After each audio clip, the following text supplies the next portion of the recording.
Tuloy-tuloy ang pananalasa ni Super Grandmaster Wesley So matapos ngang talunin kahapon si world number 1 Magnus Carlsen. Ngayon naman ang kalaban niya hindi na bago, maraming bakbakan at ilang beses na Super Grandmaster Pragnananda ng India. Ano kaya nangyari naman dito? Ano ang kwento? Pero bago natin pasadahan mga kamatyas, sagutan muna natin ang puzzle na iniwan natin sa ating last upload kahapon. It's why to play. Ano kaya ang ginawang napakalakas na solution ni former world champion Anatoly Karpov? Congratulations po sa mga nakakita ng Rook E7 sacrifice. Bakit sinacrifice? Susundan ng check Check. sa ilalim, aangat ang king. Susundan uli ng Check. check ng queen, ayon, bababa para depensahan ang queen. Matchas Check. nga lang ang inabot. Okay. Biruin nyo, ang daming pyesa ng black, pero namatchas. Yan ang chess. Napakagaganda po ng mga puzzles dito sa Internet Chess Club application. Kung wala pa kayo, mag-download na kayo. Free lang ang paggawa ng account dito. Downloadable sa Play Store at sa App Store. Type nyo lang Internet Chess Club. Lalabas po yung ganitong logo. Ayan. At mag-download na kayo para magamit nyo kagad pang training sa pang-puzzle, pampalakas ng analysis, imagination, and calculation mga kamatyas. Yan po ang gamit ng Internet Chess Club application. Okay, dito na po tayo ngayon. White dito si Wesley. Ang ginawa, nag-D4, D5, C4, E6, Queen's Gambit, declined ang ginamit dito ni Prag. Pagka ganito pong nag-C6, yan ay papunta sa pwedeng mag-Dutch Stonewall ang black, kung tawagin, yung nakaganyan na pawn structure, Dutch Stonewall. O kaya, pwedeng kumapture sa C4, ito yung tinatawag na pa-note boom gambit. Medyo magulo itong linya na to. Medyo pahihirapan ng puti na bawiin ng pawn C4 pag note boom. Kaya nagsiguro si Wesley para malinis, walang mga gulo-gulo, yung bishop niya, suportado na yung pawn. Para wala nang gulo-gulo. Pero nagbago ang isip ni Prag, nag-knight F6. Ginawa pong semi-Slav proper na. Pero kung tutuusin, pwede pa rin i-apply yung tinatawag na Dutch Stonewall. Pero wala, nagbago isip Ibig sabihin, ang preparasyon dito ni Prag, pang note boom lang talaga. Nahuhuli natin yung ibig sabihin Hindi siya prepared sa Dutch Stonewall. Hindi pumasok sa note boom. Kaya, nag-knight F6, semi-Slav na ang labanan. At dito nag-knight F3, so normal developments. Bishop E2, simpleng-simple lang ang approach ni Wesley. Walang kahiwa-hiwaga. Angat ang bishop, magkakasling ang ibig sabihin. At nag-bishop D6 develop, castling, at nag-B3, simple lang din para yung bishop ay i-develop. Okay? Nag-knight E4, pumasok kagad si Prag para hamunin ng knight. Siyempre pagka kinain-kain, lalakas ang pawn. Kaya, inignore lang ni Wesley. Nag-bishop B2 lang. Kasi po dito mga kamatyas, kaunting kaalaman sa opening ulit. Pagka kinain yan, pwede naman kainin. Knight D2, yun nga lang, kung type mo yung ganitong klaseng opening, kung gusto mong paganyanin ang black na malakas ang E4, pero double po naman, yun nga lang syempre, ang lakas nalalakasan ako lalo na sa space, sa center, and then yung chances ng black dito na maka-atake sa king side. For example, queen h4, mga ganon, g3, tapos queen h3, tapos gagapang ang tore, and then knight, mga ganon. So, malaki po ang chances na maka-stress yan sa puti kung hahayaan na capturein ito. Kaya ginawa ni Wesley, simpleng-simple lang din, bishop b2 develop, support sa knight, at nag-f5. Ayun, pinagtibay naman. Halos na uwi rin po sa Dutch Stonewall. Iba lang ang sequence ng mga nauna, na tira.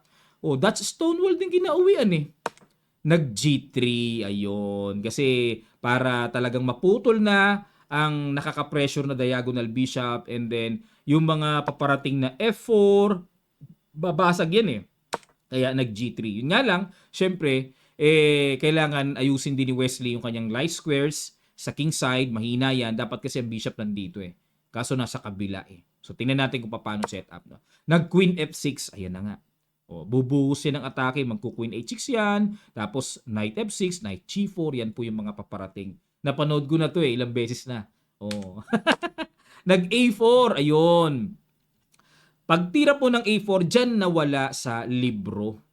Sa old line. Kasi palagi ang ginagawa dito mga kamatyas ay knight E1 ng puti. Para sa intensyong yung knight papaalisin sa pamamagitan ng pawn. mag-e-F3. Yan ang plano, no? Para ma-neutralize na yung knight sa E4, kailangan mag-knight E1 magamit yung F-pawn. Pero nag-A4 si Wesley. Bakit kaya? Ano plano niya? Ano plano, Wes? Para makain ko yung queenside space, mag-A5 ako tapos knight A4. Yun ang sinabi ni Wesley, mga kamatyas. Mag-A5 daw siya. Kakain siya ng space sa queenside. Pero hindi hinayaan ni Prague. Nag-A5 lang para pantay lang ang space sa queenside. At nag-queen C2. Okay, angat lang. Kumpletuhin ng developments, mag-connect na mga torre, so it's a good sign sa opening. Pero isa nga po sa pattern ng Dutch Stonewall, makunat na opening pero bibira ng atake paunti-unti sa king side. Ayan na po ang G5. Babasag yan mamaya, pwedeng mag F4 o kaya pwedeng gumapang pa yung isang pawn, mag H5, H4. Nagbabadya na ng atake yan. Kinain na po ni Wesley. Takes ng F1 and knight D2 at nag-queen H6. Nakita nyo po yung forma. No? Nabanggit natin kanina to. Gumaganyan talaga yun. Hindi naman bago na yan. Pattern yan talaga sa flow ng Dutch Stonewall. Para maka-atake, gaganon yan. Yan. O kaya, pupunta yung queen sa H3. So, tingnan natin. Nag-F3. Hindi na kagad, ayaw na kagad ni Wesley, patagalin pa. Tanggalin ang dapat tanggaling, nagpapaipit sa kanya para lumuwag. Ayun, F3 kagad. Kinain, obligado naman Kasi kung hindi kakainin yan, siya ang kakain, lalamang ng pawn. Rook takes F3. Yun nga lang. Stockfish, bakit bad move? Bakit kinain ng tore? Pwede naman ang knight takes F3. Yan ang gusto ko. Paano kung mag G4, Stockfish? Threat na yung knight, naka-threat pa yung pawn. Di knight E5 lang. Paano kung kainin? Stockfish, grabe naman yan. Isang pawn, papakain mo? Angat lang. Isang pawn nga yan, pero malalim. Delayed ang developments ng queen side. May kain-kain dyan mamaya, rook F1, maka-atake sa king side. Malalim yan. Yun, malalim pala.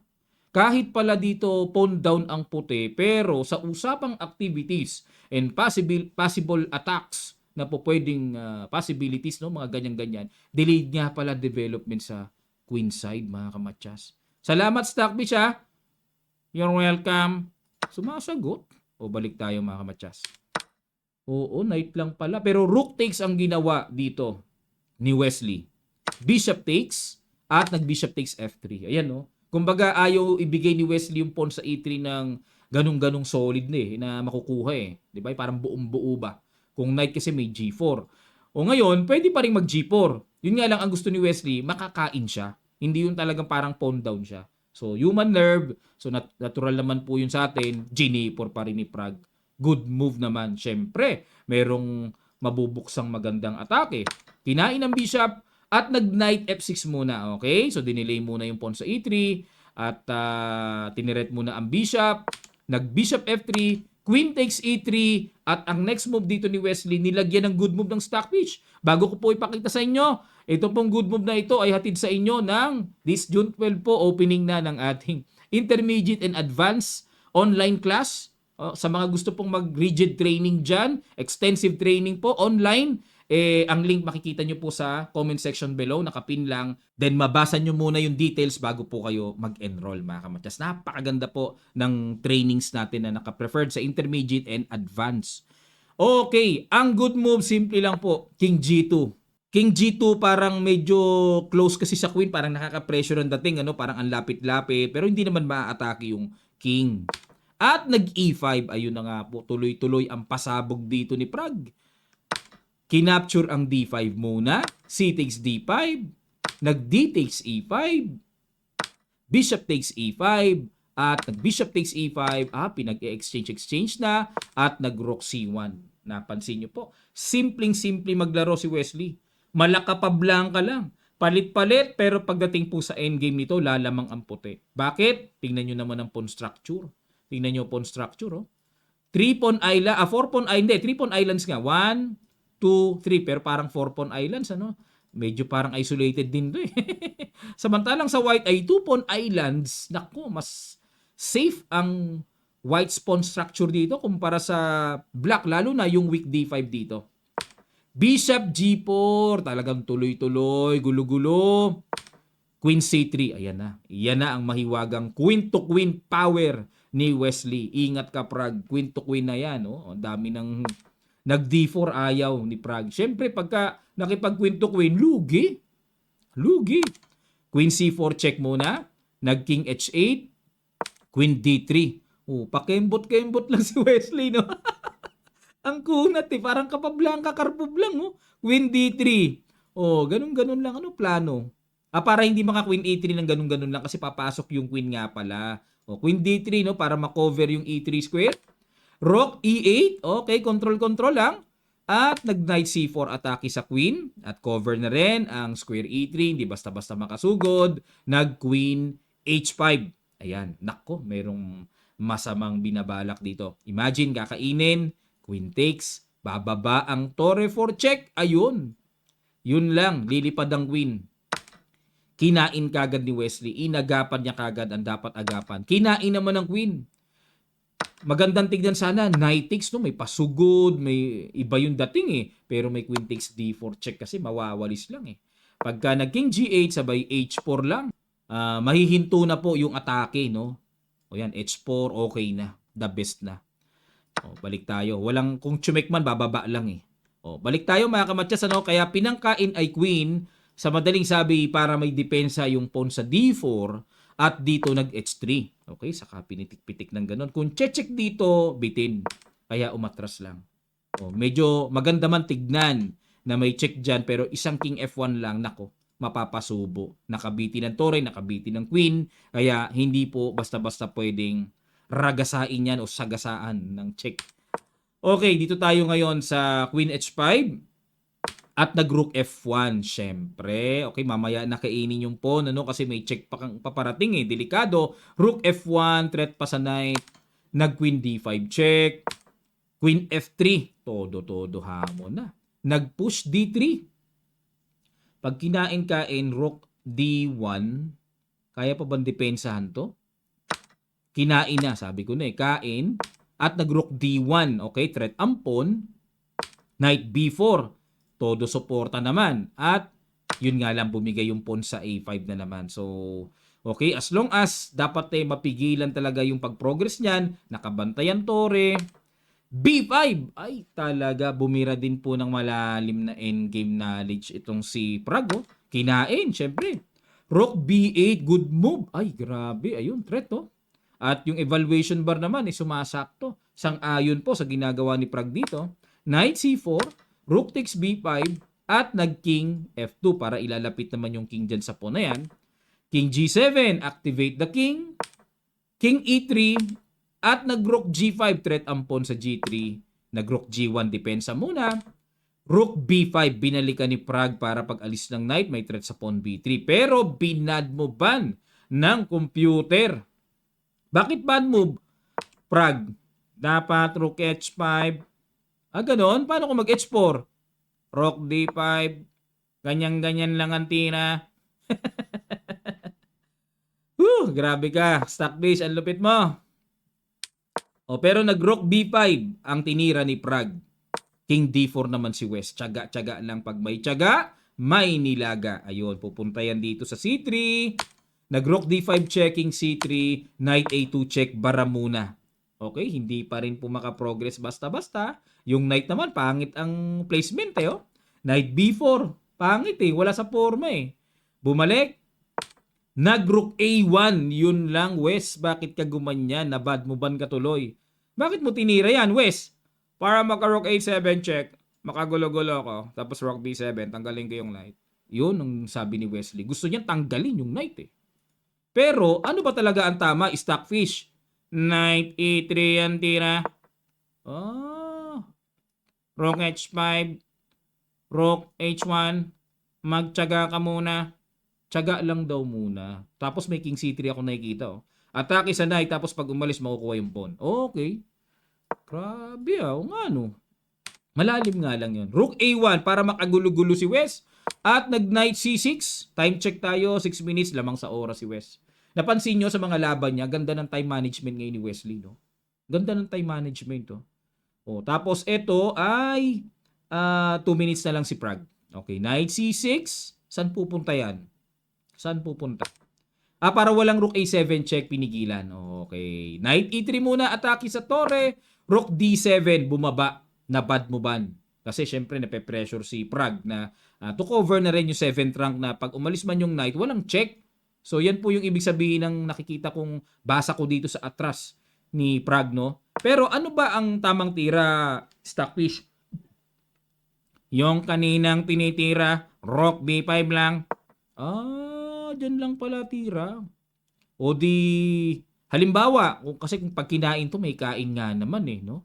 O di, depensahan muna natin, Stockfish. Anong tira? Knight A5 po, puwersahin. Pupuwersahin may exchange. O kasi pag kinain nga naman to, sabayan na 1 versus 2, same side. Ayun, tabla rin, 1 versus 2, same side eh. Tapos may iiwan pang potential. Rook pawn. Maraming tabla sa mga rook pawn eh. Salamat, Stockfish ha. You're welcome. Sumasagot din talaga oh. Balik tayo. Nag-rook D7. Knight F5 check. King F7, Knight E3. Wala na rin maisip si Wes. At dumikit ang oras. Napaisip si Wes. Oo, wala na rin maisip si Wes. Ano? Nahirapan din si Wes eh. Git-gita ng labang ito. Pero ano tamang tira? Kung binadmuban mo, Stockfish, ano tamang tira? Rook A6, mas energetic, nakaka-pressure yan. Paano kung mag-knight E5? Rook D6, para pag chumek, hindi pwede, bitin ang pawn. O di iwas natin, Rook A7 para may mga kalikot check. Knight E3. Pag chumek, King C3, wala kang check. Wala raw check. Paano kung mag-Rook E2, manggulo? Knight C4. Tanggalin mo ang knight na dumidepensa sa pawn. Galing ah. Oo nga no. Di check muna tayo. King B4. Pag kinain, push. King B3. Saan ka pupunta? Laglag ang pawn mo. Batil. Sinabihan ako ng batil. Mahina daw tayo. Balik tayo. Okay na, Stockfish. Nananabi ka na ng batil eh. Para alam mo. para alam mo. Balik tayo. Knight E3. Bumalik, no? Pero na-bad mo ban si Wesley. Knight E5. Ay, nako. Bad mo ban time niya. Pero itong Knight E5, mga kamatsas, may laman. May paparating na Knight F3 check eh. 'Di ba? May paparating na mga gulo-gulo, no? Pero, Stockfish. Ano ba ang iyong pakisuyo lang? Ano ba ang iyong tira dyan na talagang malakas? Knight D4. Atakihin mo ang weakness. Oo nga, no, pag kinain, di naman pwede. Kain to. Check, kain pa yung tore. Malakas nga. Pwersado, Rook F1, King E6, B4, Knight B3, check, King C3, Knight D4 ulit. Ganyan-ganyan lang. Pag kinain kasi to may Knight F5 check. Sige nga, kainin, Knight F5 check. At, oo. Mag-King E4 man, mag-King E2 man para manatiling depensado ang Knight. Knight takes G3, batil. Na naman tayo sa batil. Balik tayo. Malupit si Stockfish talaga. Pero ang ginawa mga kabatyas, Knight E5. Okay. Knight D4 pala. No? Rook F1 check. Natural naman to. Para naman check. May tempo. Walang Knight F3. Ano na naman Stockfish ang nakita mo? Knight C4. Ano ba kung may check? King E3 lang. Check, lamok yan. Pag nagdito, Rook D1. Aalis persado ang Knight. Pag umalis, Knight E5 check. Batil. Ay, nako. Nababatil tayo. Balik tayo. Grabe pala, naisipor lang pala, no? Diretso na pala kagad para tipid. Kung check man, baliwala. Aangat lang pala eh. Baliwala, ano? Balik tayo sa ginawang check. King E6. Knight C4 si Wes. Ayan na. Gusto ni Wes safety eh. Yung talagang hindi siya makikiliti ng mga check-check eh. Knight C4. At kinain na, yun lang. Stockfish, bakit mo binad mo ban yan? Knight C6 lang. Dapat laging may factor ng knight. Wag mong i-exchange. Pag in-exchange, pahinga na ang puti. Awarding time. Ayun. O kinain eh. Awarding time na pala to. Bakit? Kasi itong pawn ay overextended. Tingnan natin. Rook and pawn ending na to mga kamatsas. Ayan po no. Sa mga gusto pong mag-enroll ng recorded videos lang, pinag-aralan po namin ang iba't ibang klaseng recorded rook and pawn ending. Recorded video nga lang po ito. Sa mga gusto po interesadong pumasok sa Facebook group ng Advanced Last Summer Clinic Lessons, magsabi po kayo, message lang kayo sa Kamatsas Messenger at magkakaroon po tayo doon ng communication mga Kamatsas. Pinag-aralan namin iba't ibang klaseng rook and pawn ending doon eh. King E5. Sige po, balik tayo.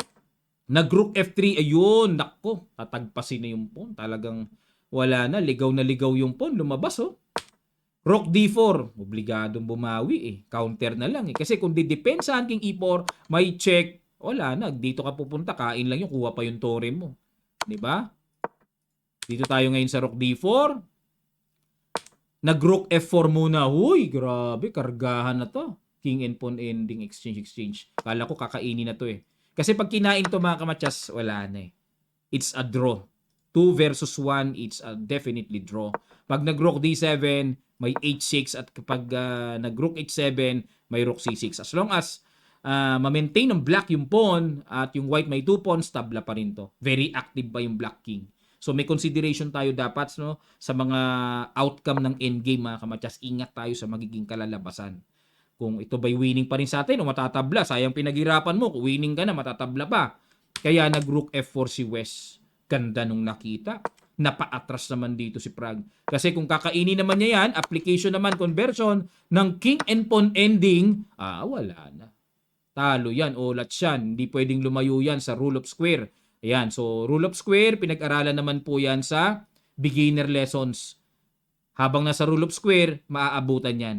Yun nga lang dito mga kamatsas, king E5 no, may H4. So talo pa rin dito ang black sa gantong king and pawn ending. Hindi ko na po i-explore gaano pero talo po yan kasi ibibigay itong pawn, kukunin yung H pawn hanggang sa ma-promote naman yung H pawn. Okay? Balik po tayo. So, ang ginawa ni Prague, bubalik uli, rook D7, maintain the support sa pawn D3, nag-rook F3, bumaba lang. Check dito, no? O kakainin to. Bumalik ulit, rook F7 na si West, iniba niya ang discarded. Pero teka muna mga kamatyas,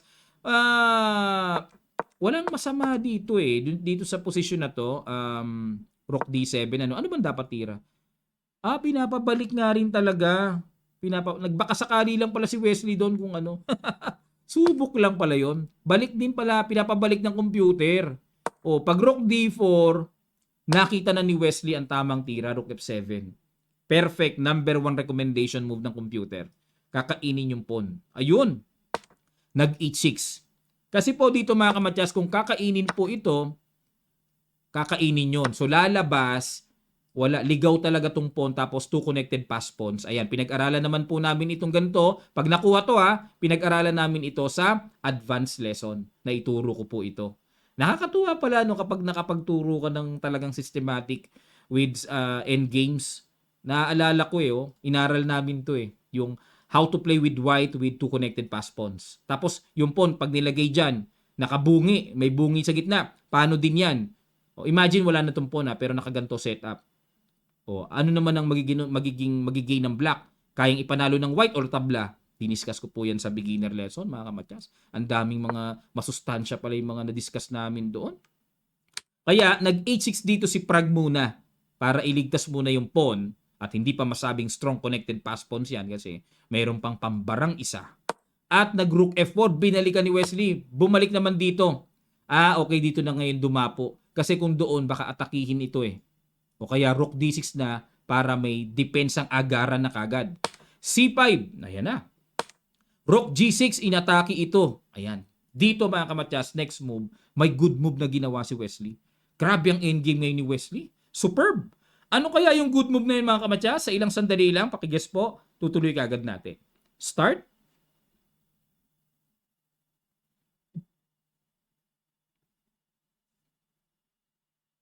Maraming salamat po mga kamatyas. Ay, kaganda ng ginawa. Rook G4. Ang good move na ito ay hatid sa inyo ng mamaya nasa Grand Hyatt Hotel po ako para sa opening ng WR Bag House. Nandun si Nakamura at ang mga malalakas na players natin sa Pinas para i-enjoy maglaro ng Bag House. Ang champion sa 2 days tournament na ito ay mag-uuwi ng $50,000. Kaya dinayo talaga ito ng mga dalawahan tong team na to Bag House. Alam niyo yun mga kamatyas, mamaya po. Pag naka-captured tayo doon, ipopost ko kagad sa Facebook Kamatyas at sa ating YouTube Shorts para maintindihan nyo po ano ang mga rules ng Bag House sa chess. Dalawahan yon, tandem kung tawagin. Mamaya po ha. Nandyan po ako bago mag 3 p.m. sa Grand Hyatt Hotel. So kita-kits po sa mga kamatyas subscribers and followers natin kung nandyan po kayo mga kamatyas. Okay? Balik tayo. Nag-rook C6. Dito po kasi mga kamatyas, kung kakainin, madiskarte si Wesley sa king and pawn ending. Grabe ang imagination niya. Kakainin to. Talagang malupay yung ganitong endgame mga kamatyas. Ganon, di ba? Dito muna tayo, may pantempo may ganon Talo ang black dyan sa ganyan. Sa pupunta dito. Di matyas. Okay, talo yan sa ganyan. Kaya balik tayo mga kamatyas. Walang puwang ang black to exchange the rook dyan. Talo kagad sa king and pawn ending. Kaya nag-rook C6 si Prague para kainin ang pawn C5. Nag-rook C4 naman si West. Okay, para suportahan. Pag umalis pa yung tore na yan, pagtutulak talaga yan ni Wesley. Nag-H5 at tuluyan ang nakain ang D3 successfully.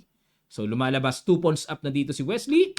Nag-rook G6 to attack the pawn G3. Nag-G4. Takes. Nag-rook C6 at nag-rook E4 checking D5 at nag-rook D4 check mga kamatyas. Dito po naparesign ang superstar player ng India. Bakit po naparesign? Kasi pagka kinain ito, sisimplihan lang ang buhay-buhay, simplihan ang bagay-bagay. Wag G5 papasok sa rule of square, tabla yun. Yan, beginner lesson yan. So king E4 para i-prepare ang daraanan ng pawn na unstoppable pawn promotion na papalitan ng queen. Okay? Ayan. At after rook D4, if black plays king E5, then kahit king C4 lang muna. Tapos babaan tore. And then king B5. Nakabakod na ang king. At gagalaw ang king, push, di-develop yung progress or ipo-progress ang pass pawn hanggang sa makapromote. So, losing na rin po. May isang pawn pang natitira. Pangpuwing pa rin yan. So, grabe po si Wesley, mga kamatyas. Grabe. Pag nakondisyon si Wesley, superb. At ito na po ang kanilang standing after round number 6. Mukhang si Wesley pa ang magcha-champion. Grabe, 2 dikit. 3 points ang nakuha niya. 11.5 kaagad, naungusan kaagad si Alireza Firouzja na tinalo naman kahapon ni world number 1 Magnus.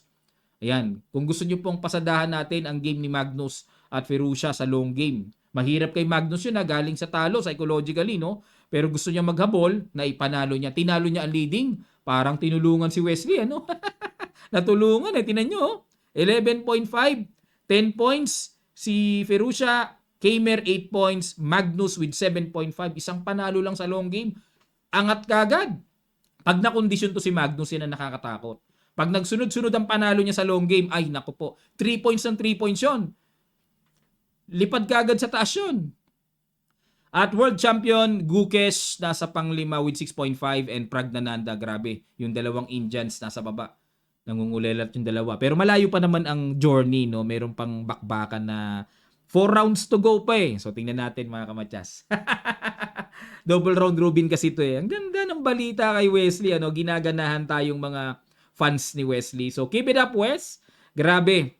Mag-i-email nga ako mamaya uli. Papahatid tayo ng congratulations. Kasi para ma-message mo si Wesley via email And then, kay Madam Lotis. Yan. Okay. Sige po, papahatid tayo ng message mga kamatyas na kino-congrats natin. Keep it up. Para talagang tuloy-tuloy ang momentum ni Wesley. Ayun, okay po. Mamaya po, nasa Grand Hyatt Hotel si Kamatyas. So, kita-kits tayo doon. Suportahan natin, panoorin natin yung big tournament. Very prestige talaga ito. Sa Grand Hyatt Hotel, ballroom level. Ayun. Nako, kita-kits today mga kamatyas. Maraming salamat po at try nyo na pong mag-enroll din sa mga di pa nakaka-try ng ating mga rigid lessons. Live sessions po yon. Click nyo lang ang link na makikita nyo po sa comment section below.